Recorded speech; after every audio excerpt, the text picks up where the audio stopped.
Assalamualaikum warahmatullahi wabarakatuh. Perkenalkan, nama saya Muhammad Fahri, NIM 21201184. Ini saya akan mengumpulkan tugas UTS mata kuliah TKM. Dengan soal yang pertama, yaitu mengapa TKM penting dipelajari. Total Quality Management atau TQM akan memberi perusahaan banyak keuntungan jika diimplementasikan dan dijelaskan dengan konsisten. Selain kompetitif advantage dalam menghadapi persaingan dan kepuasan pelanggan, berikut keuntungan besar lainnya yang didapatkan perusahaan yang berhasil menerapkan TQM.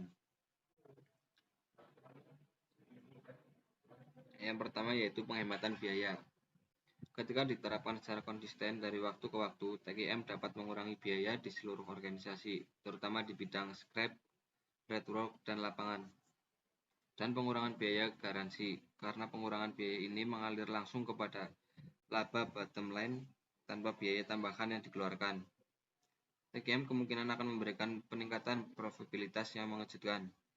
Yang kedua yaitu kepuasan pelanggan. Karena perusahaan memiliki produk dan layanan yang lebih baik dibandingkan kompetitor dan interaksi dengan pelanggan relatif bebas dari kesalahan, seharusnya ada lebih sedikit keluhan pelanggan. Lebih sedikit keluhan juga dapat berarti bahwa sumber daya yang ditunjukkan untuk layanan pelanggan dapat dikurangi. Tingkat kepuasan pelanggan lebih tinggi juga dapat menyebabkan peningkatan pangsa pasar, karena pelanggan yang ada bisa bertindak atas nama perusahaan untuk mendapatkan banyak pelanggan. Penjualan melalui word of mouth pelanggan yang puas akan lebih efektif dibandingkan upaya penjualan konvensional yang dilakukan perusahaan. Selanjutnya yang ketiga yaitu cacat atau defense. TQM memiliki penekanan kuat yang meningkatkan kualitas dalam suatu proses daripada memeriksa kualitas menjadi suatu proses.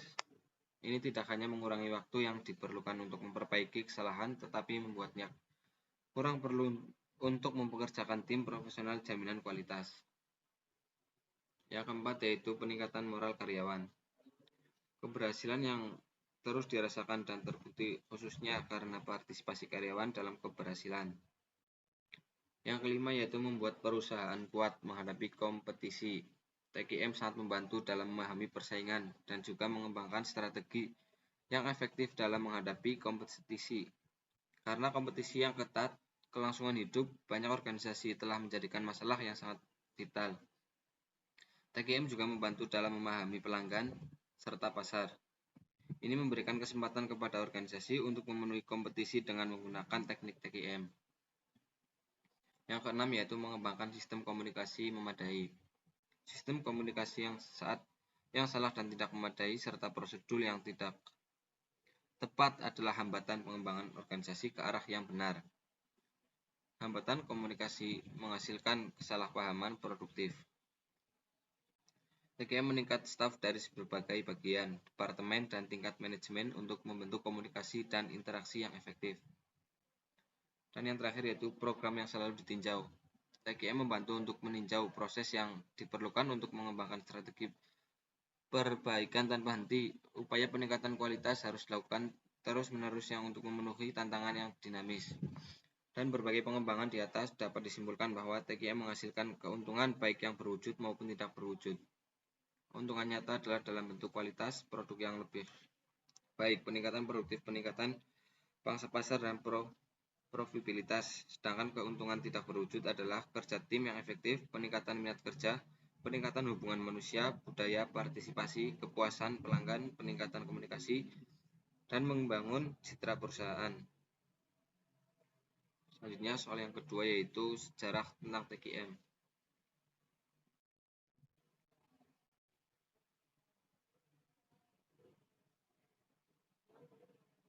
Mengingat William Edwards Deming sangat pencipta program manajemen TQM, berawal dari ketidakdayaan Deming di barat karena berbagai manajemen yang diajukan dalam bidang industri, tidak ada tanggapan sejak tahun 1930 sampai 1940. Maka Deming memutuskan untuk pergi ke Jepang. Sebelum sampai di Jepang, di tahun 1930, Deming menginformasikan idenya ketika melakukan penelitian tentang metode-metode menghilangkan variabilitas dan pemborosan dari proses industri. Deming mulai bekerja di Heutom yang mempekerjakan 40.000 orang yang memproduksi perlengkapan telepon. Pabrik itu menjadi terkenal saat Eko Mayor dan koleganya berhasil membuat serangan eksperimen terkenal tentang sebab-sebab perubahan produktivitas di tahun 1927 sampai 1932. Eksperimen Mayo berawal dari penemuan Heutor efek yang mengakui eksistensi dan pentingnya struktur-struktur informal dalam organisasi terhadap hasil produk industri serta tahap produktivitas dan dampaknya terhadap praktek-praktek kerja. Dari Heurtron, Deming pindah ke Departemen Pertanian Amerika. Di tempat inilah Deming bertemu dengan Walter Shewhart, seorang ahli statistik, dan Bell Laboratories New York, yang telah mengembangkan beberapa teknik yang membawa proses industri menuju apa yang ia sebut. Ini adalah serangkaian teknik-teknik yang meminimalisir untuk tak terduga dalam proses industri, sehingga produksi lebih bisa memprediksi dan dikontrol. Dalam teknik ini, tentunya Walter sudah mendidik tujuan di mana dengan adanya kontrol statistik ini, produksi akan dapat menghilangkan pemborosan biaya dan penundaan waktu.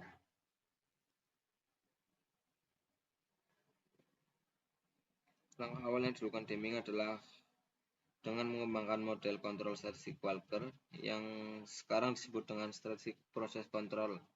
Kemudian ini dikombinasikan dengan wawasan hubungan gerakan relasi manusia yang disosialisasikan dengan Mayo dan koleganya yang notabene menjadi penyokong teori TKM.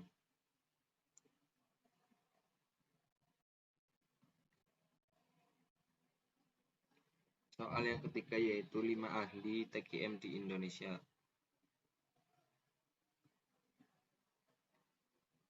Pertama yaitu menurut Ciptono tahun 2003. Total quality management dapat diartikan sebagai suatu pendekatan dan menjalankan usaha untuk mencoba memaksimalkan daya saing organisasi melalui perbaikan terus-menerus atas produk, jasa, manusia, proses, dan lingkungannya. Dari ketiga definisi di atas, total quality management merupakan sistem manajemen yang mengangkat kualitas sebagai strategi usaha dan berorientasi pada kepuasan pelanggan dan melibatkan seluruh anggota organisasi, sehingga dapat disimpulkan bahwa total quality management merupakan pendekatan manajemen sistematik yang berorientasi pada organisasi, pelanggan, dan pasar melalui kombinasi antara pencarian fakta, praktis, dan penyelesaian masalah guna menciptakan peningkatan secara signifikasi dalam kualitatif produktivitas dan kinerja dalam perusahaan. Selanjutnya yaitu menurut Tunggal A.W. pada tahun 1993 mendefinisikan TGM sebagai pengelola organisasi secara menyeluruh agar organisasi memperoleh keunggulan pada semua produk dan jasa yang penting bagi pelanggan. Catatan penting dari dimensi ini adalah bahwa mutu mencakup keseluruhan organisasi pada setiap hal yang dilakukan dan bahwa mutu adalah pada akhirnya didefinisikan oleh pelanggan. Sasaran yang ingin dicapai dan peningkatan kualitas produk adalah kepuasan konsumen TGM. Memiliki tujuan perbaikan kualitas terus-menerus. TGM merupakan pendekatan yang seharusnya dilakukan organisasi untuk memperbaiki kualitas produknya, menekan biaya produk, dan meningkatkan produktivitas.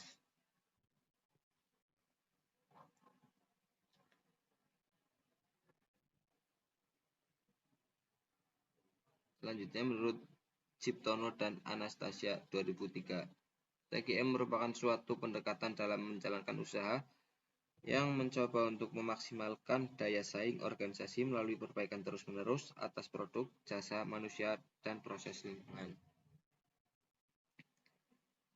Yang selanjutnya yaitu menurut Ibrahim tahun 2000 menyatakan bahwa tujuan dan implementasi adalah untuk memberikan produk atau jasa berkualitas untuk memenuhi kebutuhan dan kepuasan pasar secara berkelanjutan, yang pada gilirannya akan menimbulkan pembelian berkeseimbangan sebagai dapat meningkatkan produktivitas, mencapai skala ekonomis dengan dengan akibat penurunan biaya produksi.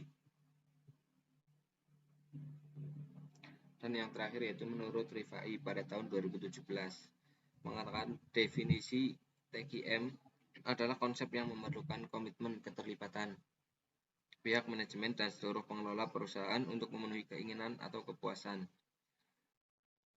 dan pelanggan secara konsisten. Selanjutnya yaitu materi yang saya pahami dalam pembelajaran TQM, yaitu materi tentang prosedur manajemen mutu. Prosedur manajemen mutu menurut Walter Andrew Shauhart mendefinisikan bahwa manajemen mutu sebagai on target with minimum atau diterjemahkan dalam kesulitan dengan sasaran atau desain untuk menyimpangkan minimum. Pada tahun 1924, Dr. Walter memperkenalkan bagan kendali kontrol yang bermanfaat untuk mengetahui apakah mutu produk yang dihasilkan berada pada batas yang ditentukan sehingga interaksi hanya dapat sampel barang atau dapat mengurangi biaya. Fungsi pengendalian mutu ini mulai dikembangkan dalam berbagai perusahaan. Adapun langkah-langkah menurut Shauhart yaitu yang pertama itu plan. Plan artinya merencanakan. Merupakan tahapan mengidentifikasi dan menganalisis masalah. Suatu hasil proses perencanaan dapat dipetakan kemudian digambarkan semua informasi lain yang diperlukan untuk membantu dalam mengeluarkan solusi. Yang kedua yaitu DO atau pelaksanaan.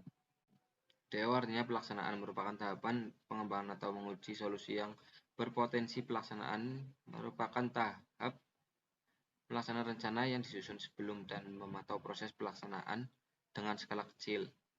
Yang ketiga yaitu cek. Cek artinya evaluasi, yaitu mengukur seberapa efektif pengujian solusi sebelumnya.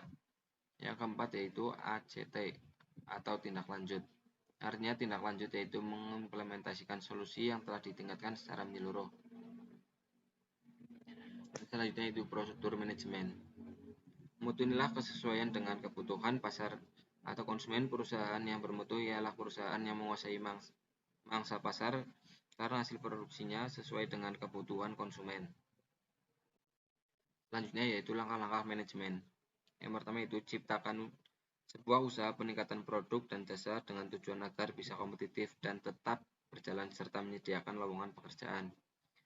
Yang kedua, adaptasi masalah baru. Pengakuan bahwa kita berada dalam era baru yang secara terus-menerus menuntut pentingnya peningkatan mutu agar perusahaan dapat tetap bertahap. Yang ketiga yaitu hindari ketergantungan inspeksi massa untuk mencapai mutu. Yang keempat yaitu akhiri praktek mengenai bisnis dengan harga.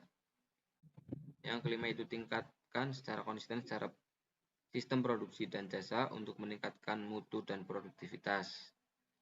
Yang keenam yaitu melembagakan pelatihan kerja. Yang ketujuh, lembagakan kepemimpinan. Yang kedelapan, hilangkan rasa takut agar setiap orang dapat bekerja secara efektif. Yang kedelapan, uraikan kendala-kendala antar departemen. Yang kesembilan, hapus slogan. Yang ke-10, hapus standar kerja untuk menggunakan kuota numerik. Dan yang terakhir yaitu hilangkan kendala-kendala yang merampas kebanggaan karyawan atas keahliannya.